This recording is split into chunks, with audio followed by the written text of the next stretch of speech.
Greetings, Disney adults, Disney fans of all ages. Today, I'm going to continue talking about Epcot Center.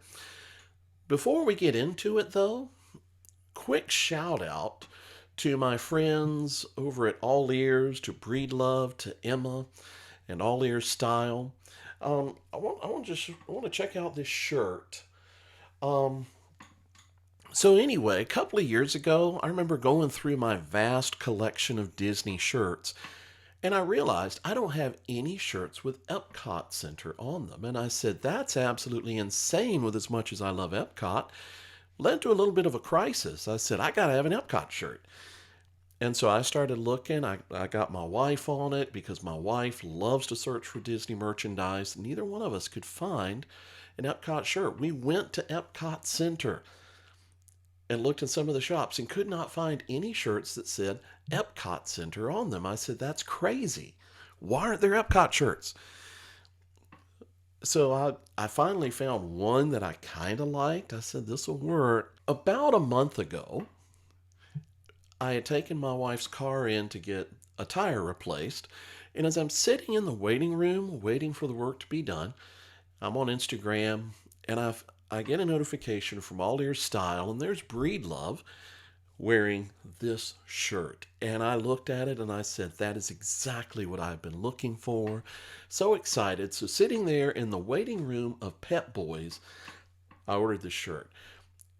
So thank you, All Ears Style. Thank you, Breedlove. Thank you, all my friends over at All Ears, for turning me onto this shirt. It's a great shirt. Hey, I'm going to put a link to it below if you're interested in this shirt.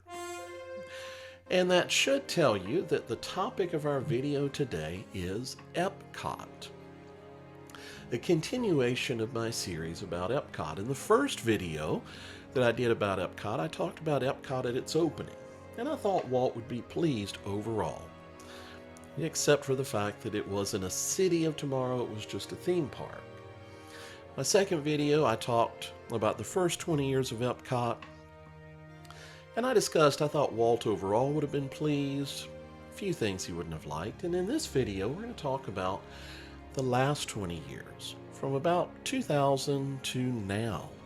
And we're going to discuss that, and I'm going to ask the question, what would Walt think of Epcot Center? So I invite you to come join me. Let's discuss this. Let's talk about Epcot Center. But before we do, let's first take a quick little trip and go back in time.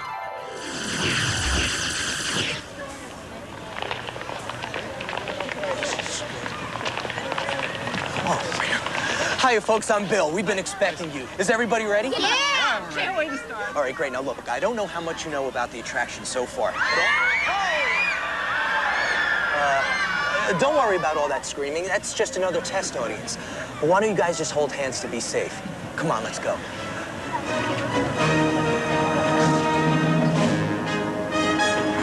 Okay, here we are, folks. Now, please take your seats and Ladies and good luck. gentlemen, because the inventions in today's presentation use high-intensity lasers, we must ask you to please put on your safety goggles now. But rest assured, at no point will you be in any real danger. Hi, and welcome to the Imagination Institute, where the impossible is made possible every day. Well, hi, how you doing? Having a good time? Anyway, this machine.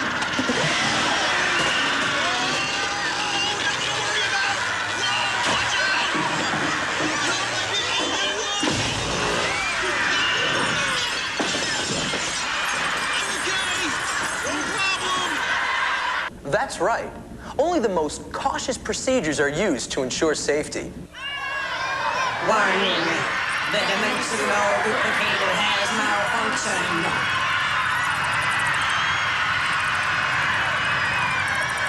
Through expert technical engineering and precise execution, we now have the ability to reduce objects. Please make sure you have your safety goggles firmly secured on your forehead.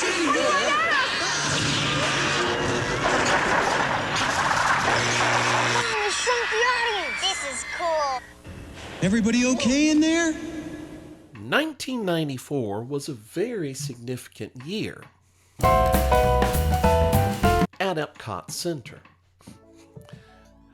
You see, over at the Magic Eye Theater, which is by Journey into Imagination, you go there now and you can see the Pixar shorts and you can meet Mickey Mouse. But during the 80s and 90s, they showed a film called Captain EO, which was significant because it was produced and created by Michael Jackson.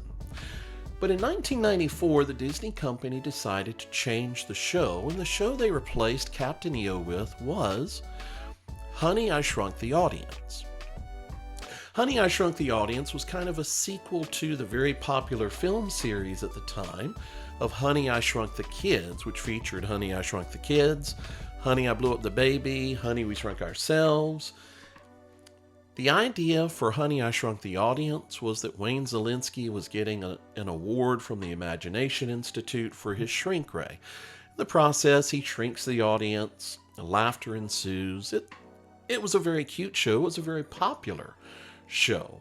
Interestingly enough, the Honey, I Shrunk the Audience show ended in 2007 and was replaced by Captain EO again.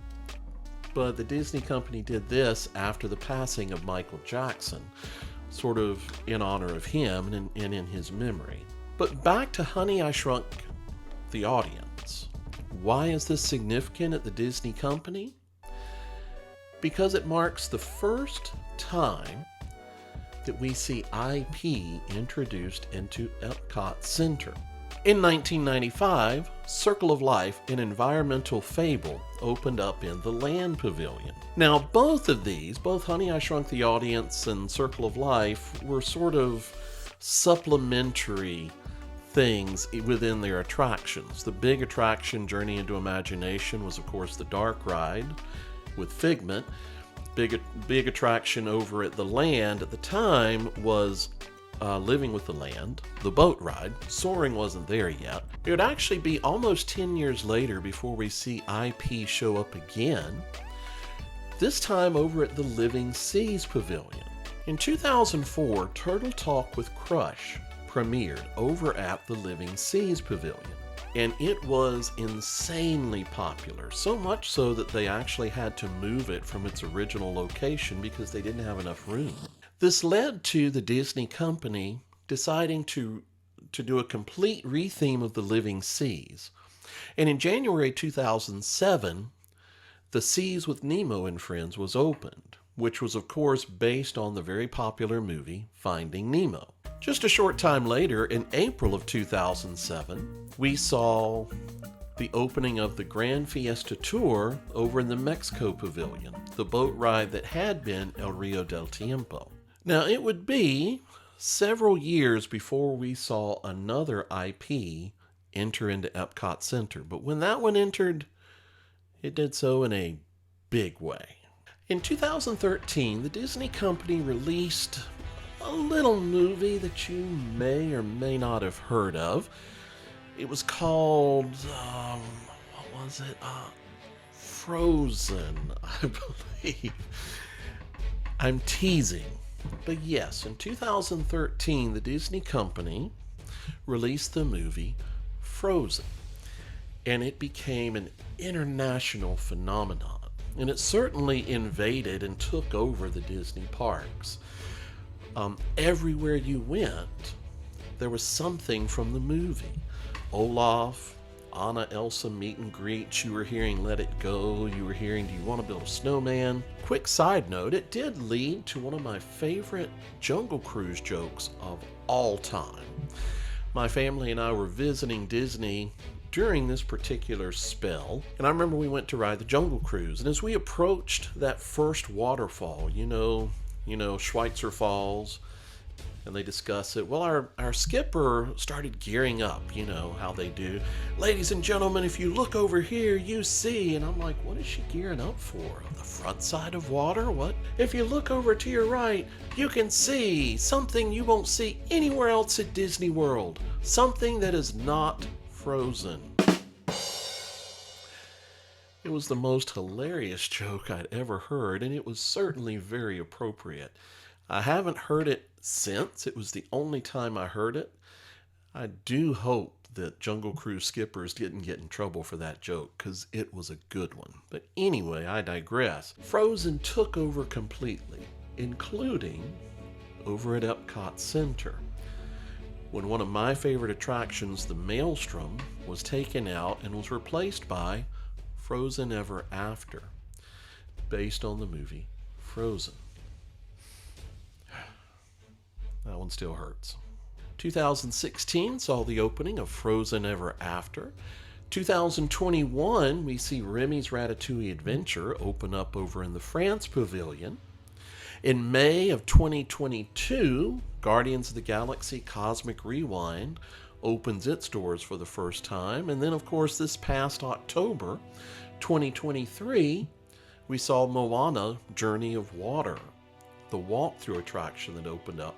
So Epcot Center went from having no rides having to do with IP to now having 6 rides that are based on IP, or 6 attractions that are based on IP. All right, guys, I'm jumping in from the future because the original recording I had done kind of rambled and went all over, and so I said, let's try to clean it up just a little bit. So we're here now to ask the question, what would Walt think? What would he think of Epcot Center over the last 20 years, and really indeed over the first 40 years? Controversial opinion coming here, but overall there are a lot of things that I think Walt would not be happy with. Let's start off with one of the big things that's been going on over the last several years, and that is the changing of Future World to 3 different lands. Originally in '82, Epcot was split up into Future World and World Showcase. World Showcase is still there, but now Future World has been split into 3 different lands: World Celebration, World Discovery, and World Nature. Why was this done, you may ask? Make no mistake about it, there was one reason why the Disney company did this. It is so that we would have a place to fit the new IP-based attractions that Disney came up with. Guardians of the Galaxy Cosmic Rewind, a fantastic ride that does not fit into Future World at Epcot. However, if we call that land World Discovery, we might can make it fit. Moana Journey of Water, wonderful attraction. I loved going through it when I was there in November. Doesn't fit Future World. However, if we rename it World Nature, maybe. And this is a problem. And I think Walt would have had a serious problem with this. I think Walt would have said no. The idea of Epcot was to celebrate the future, technology, innovation, the spirit of discovery, and of course the World Showcase, which is there. And I think Walt would say, when you have to change your original theming to try to fit your new IP attractions, there's a problem. And I think that's the big issue I have. This massive influx of IP that I think Walt would say, I don't like this. Disney employs some of the greatest, most brilliant creative minds in the world. Just look to the Imagineers that we've had in the past. You have brilliant people such as Mark Davis, his wife Alice Davis, Raleigh Crump, my personal favorite, Exitencio, Tony Baxter, the brilliant mind behind the original Journey into Imagination, Joe Rohde, the brilliant mind behind Animal Kingdom. That's just a handful. There are so many great Imagineers. And I'm sure Disney is bringing in new, wonderful Imagineers, and then telling them to get into a room and create an attraction based on this movie, I think is a waste of Imagineer talent. Let them create. Let them do something wonderful. Look how many attractions at Disney World were completely original that we absolutely love. Stop trying to base everything on IP. Which leads us to one of my biggest issues. And to my friends over at All Ears, to Quincy, Emma, Fry Bucket, you guys know that you are still my favorite. So I'm sorry about this, but Frozen Ever After drives me crazy. Here's the thing. The Disney company came in and they had a great new IP in Frozen. We want to create an attraction based on it. Well, where are we going to put it? And I just have visions of a bunch of guys in a room saying, Norway is cold. Frozen will fit. Here's the problem. Frozen Ever After is based on Arendelle, a fictional land created for a movie. Norway is a very real place. It's a very real nation with its own culture, with its own people, with its own wonderful sense of who they are. And the idea that we just kind of crammed in an IP-based attraction into the Norway Pavilion because it's cold just drives me nuts. And I think Walt would say, absolutely not. I think Walt would have put his foot down and said, no. No problem having a Frozen Ever After attraction. Put it in Magic Kingdom, in Fantasyland. That's where it would have fit. Now, there are a lot of things at Epcot Center that I think Walt would be thrilled with. World Showcase, of course, is still there, with the exception, like I said, of Norway and Frozen Ever After. I think Walt would be fine. I think he would say, can't we get some more countries in there? I think he would love the festivals, and I've shared that before on my channel. The festivals are absolutely wonderful, and I think Walt would say, yes, that's the spirit. I think there are a lot of attractions Walt would say, this is exactly what I was intending. Living with the land, the showcase of new technologies for growing crops. I think Walt would say that's exactly what this land and what this place is supposed to be about.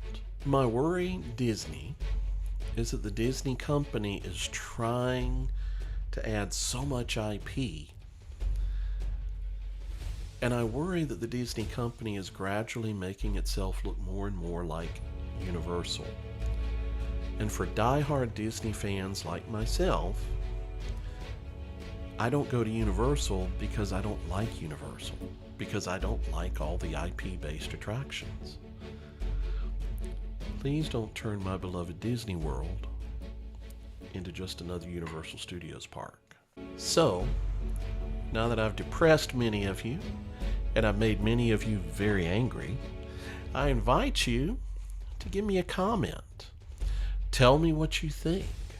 Do you think I'm at all right? Are you bothered by all the IP at Epcot, or are you one who really likes it? Do me a favor, subscribe to my channel. I'd appreciate it if you'd give me a like, but feel free to give me a dislike if you don't like what I said. But regardless, I would invite you to let me know what you think. Thank you for taking time to watch this. I look forward to seeing you at the Disney parks very soon.